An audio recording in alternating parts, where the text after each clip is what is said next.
Hi, welcome to day 6 of Anne Boleyn week. I've already spoken about the men implicated in Queen Anne Boleyn's fall in the spring of May 1536, and now it's time to turn our attention to the Queen herself.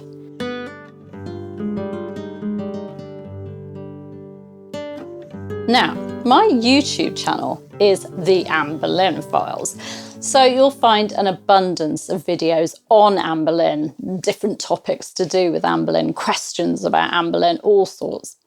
But I don't think I've ever done one, a sort of a potted history of her, a summary of her life. I've always just chosen one aspect of it. So I'm doing a potted history today. Let me introduce you to Anne Boleyn, second wife of King Henry VIII and mother of Queen Elizabeth I. Anne Boleyn's birth date is not known, which is not at all unusual as births did not need to be registered at the time. And sadly, no one in the family recorded the births of the Boleyn children in a family prayer book or Bible or anything, and that's very frustrating. But the Boleyn children, and there were 5 of them, were all born in the first few years of the 16th century. Historians argue over Anne's birthday, with some saying 1501 and others 1507. I personally plump for 1501, which would mean that Anne was born at Blickling Hall in Norfolk, before her father inherited Hever Castle in Kent and moved the family there. Anne's father was Thomas Boleyn, grandson of Thomas Butler, 7th Earl of Ormond, a wealthy and influential man with landholdings in England and Ireland, and he was from a family with a long history, centuries in fact, of service to the English monarch. Anne's mother was Elizabeth Howard, daughter of Thomas Howard, 2nd Duke of Norfolk, or rather Earl of Surrey at the time of the marriage. The Howards were one of the premier families of England.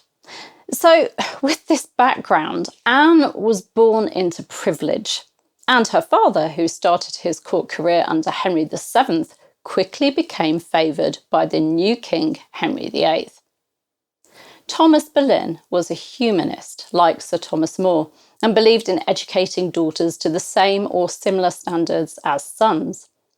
Anne's education far exceeded the norm for a girl of her standing. It was far more than household management, needlework, horse riding, and a bit of French to help her read the romances of the day.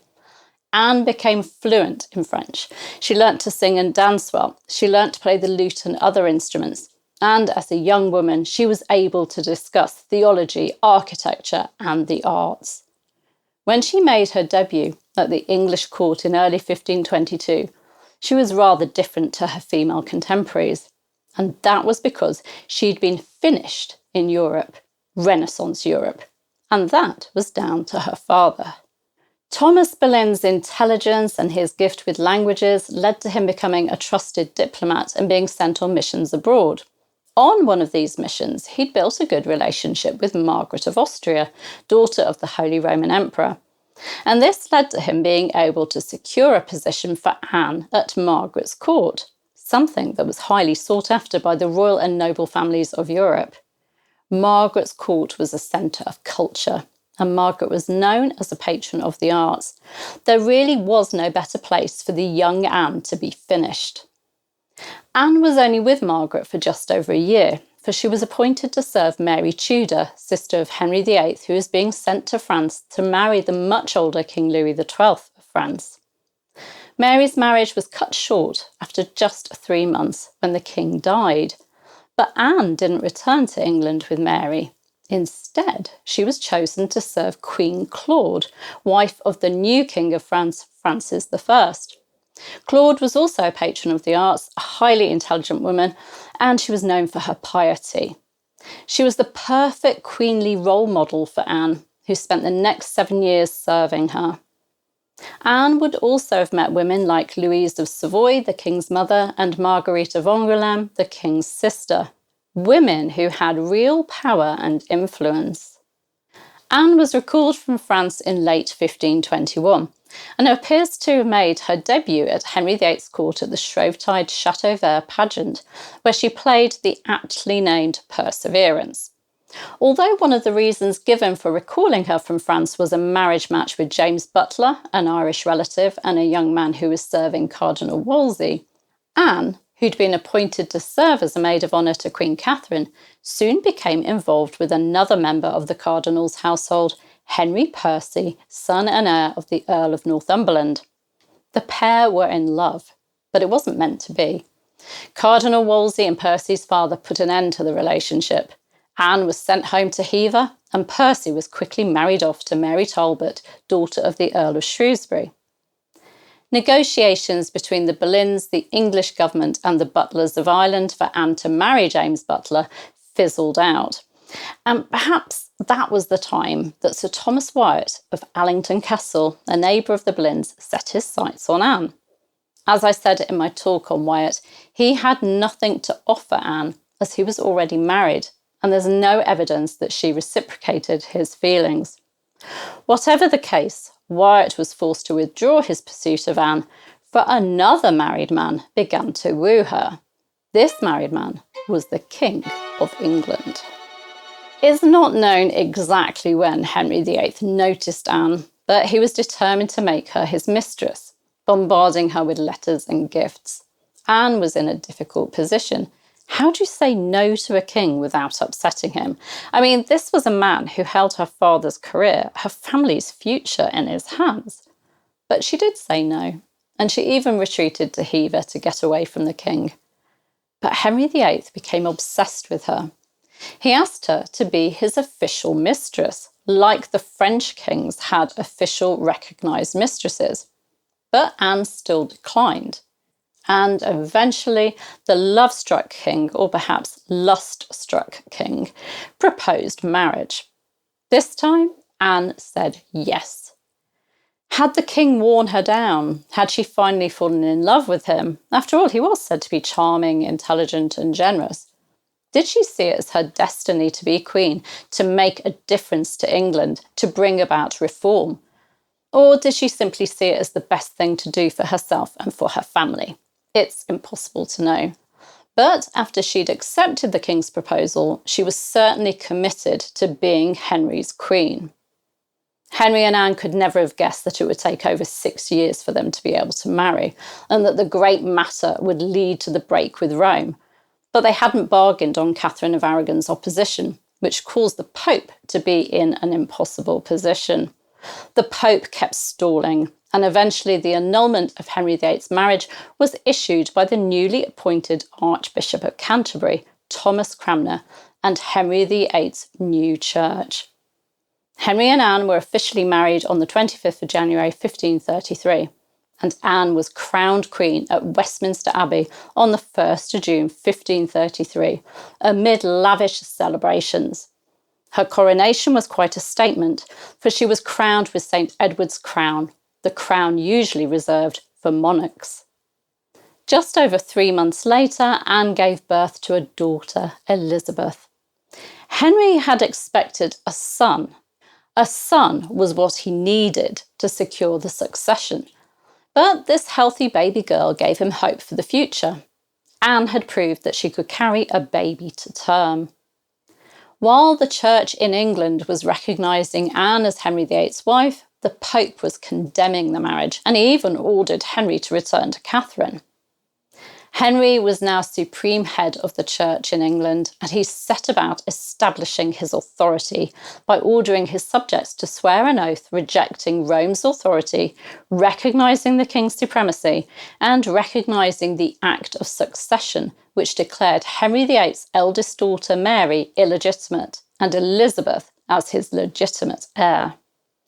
This led to so much bloodshed, with people like Sir Thomas More, Bishop Fisher, and the Carthusian monks of London Charterhouse being executed for refusing the oath. During her time as queen, Anne acted as a patron of reform, and many evangelical men rose in the church and at court during her tenure. Anne actively promoted the Reformed faith. She supported reformers, for example, Nicholas Bourbon, who she helped escape persecution in France, and appointed him to educate her nephew and ward. And she gave evangelical men places in her household. She also supported the dissemination of the English Bible and cultivated a network which allowed evangelical texts to be brought into England from Europe.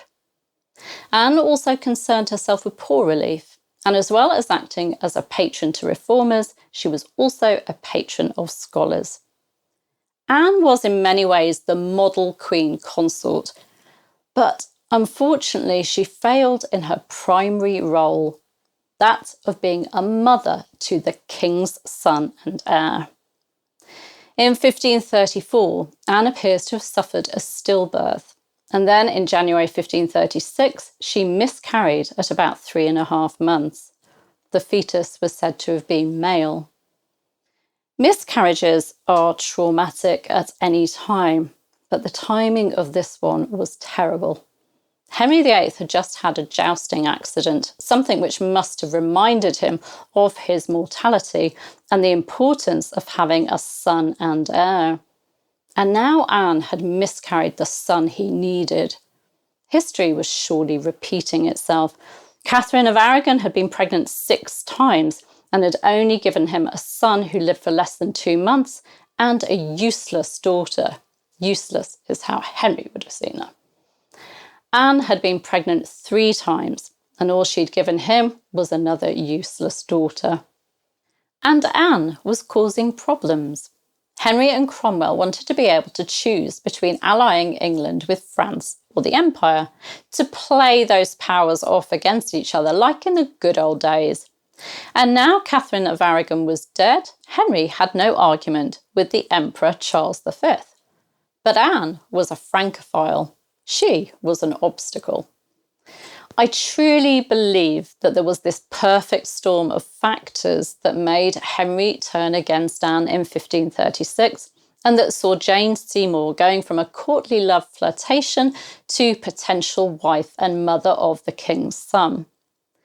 And Anne wasn't making herself popular with Cromwell or Henry's council either, with her almoner attacking the advice Henry VIII's advisors were giving him, making out that they and Cromwell were evil and corrupt, and that Henry needed to listen to Anne, that she, like Queen Esther, would save her people from evil. I think Henry had had enough, and he prioritised having a son and securing the succession, that he tasked Cromwell with getting rid of Anne at any cost, and that Cromwell set about plotting to bring Anne down. Oh, and she had to completely go. He couldn't have a troublesome ex in the wings like Catherine had been, and he needed for his 3rd marriage to be seen as valid in everyone's eyes. Wife number 2 had to die. The first sign of anything happening that spring is the setting up of the Commissions of Oyer and Terminer on the 24th of April 1536 by Lord Chancellor Audley. These were commissions that tried serious crimes. No one had been arrested, no one was being questioned. But I think Anne realised that something bad was coming. On the 26th of April, she met with one of her chaplains, Matthew Parker. We don't know exactly what she said to him, but he made a promise to her that day that made a huge impact on him, and that made him agree to become Archbishop of Canterbury to her daughter Elizabeth I, even though he didn't believe he was right for the office or fit enough at the time to take it. In a letter to William Cecil, Baron Burghley, Parker wrote, "Yea, if I had not been so much bound to the mother, I would not so soon have granted to serve the daughter in this place." Perhaps Anne had made him promise to do all he could to help her daughter if something happened to Anne. That would make sense. Just 6 days later, on the 2nd of May 1536, Queen Anne Boleyn was arrested. She was called before members of the King's Council and told that she was accused of sleeping with 3 men: musician Mark Smeaton, groom of the stalls Sir Henry Norris, and another man unnamed. She was taken to the Tower of London and imprisoned in the same royal apartment she'd used prior to her coronation in 1533. The women chosen to serve her there were handpicked by Cromwell. They were to act as spies and to report on all Anne said or did in the Tower to Lady Kingston, wife of Sir William Kingston, the Constable of the Tower of London. Kingston in turn reported back to Thomas Cromwell.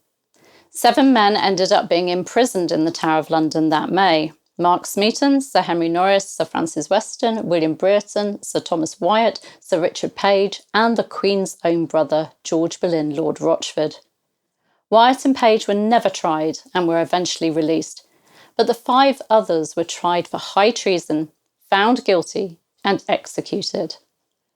Anne was also found guilty of high treason for procuring those men to be her lovers, sleeping with them, plotting the death and destruction of the king, and committing treasons in contempt of the crown and of the issue and heirs of the said king and queen by her actions.